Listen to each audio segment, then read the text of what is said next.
नमस्कार, मी पंजाब डक. आज राज्यामध्ये 6-7 पर्यंत आणखीन 3 दिवस राज्यात पाऊस राहणार आहे, म्हणून हा अंदाज लक्षात.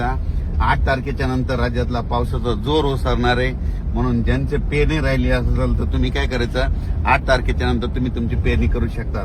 कारण की आणखीन 3 दिवस 6 जुलै आणि 7 जुलै आणखीन 3 दिवस राज्यात पावसाचा जोर राहणार आहे, म्हणून ही अंदाज लक्षात. मुंबई, पुणे, नाशिककडे जास्त पाऊस राहील.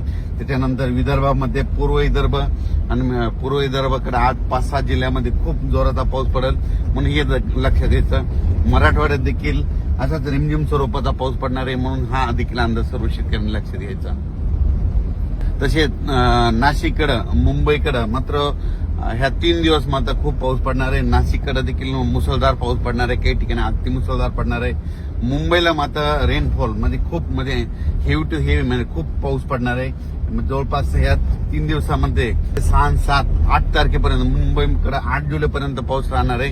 9 तारखेच्या नंतर मुंबईचा देखील पावसाचा जोर ओसरणार आहे, म्हणून मुंबईच्या जनतेने देखील काळजी घेण्याची गरज आहे. कारण की 3 दिवस खूप अतिवृष्टी होणार आहे, म्हणून हे देखील मुंबईकरांना अंदाज लक्षात घ्यायचा.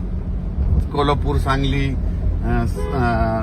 सातारा, पंढरपूर, इकडे धाराशिव जिल्हा, लातूर जिल्हा, बीड जिल्हा या भागामध्ये असाच स्वरूपाचा रिमझिम कुठं पेंडवालता पाऊस असा चालू राहणार आहे.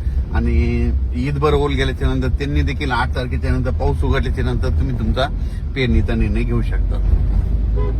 विदर्भात देखील मात्र पूर्व आणि पश्चिम विदर्भात आज देखील म्हणजे आज 6-7 तारखेपर्यंत आणखीन 3 दिवस 7 तारखेपर्यंत विदर्भात देखील पावसाचा जोर असाच राहणार आहे. काही ठिकाणी अमरावती जिल्हा, अकोला, बुलढाणा जिल्हा पाऊस जास्त असल्यामुळे त्यांच्या वापसा न झाल्यामुळे त्यांच्या पेरण्या राहिल्या.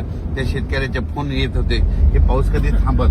तर त्या शेतकऱ्याला, विदर्भातल्या शेतकऱ्याला सांगू इच्छितो की 7 तारखेपासून तुमच्या विदर्भाचा पावसाचा जोर ओसरणार आहे. नंतर तुम्ही तुमच्या पेरण्या करू शकता. धन्यवाद.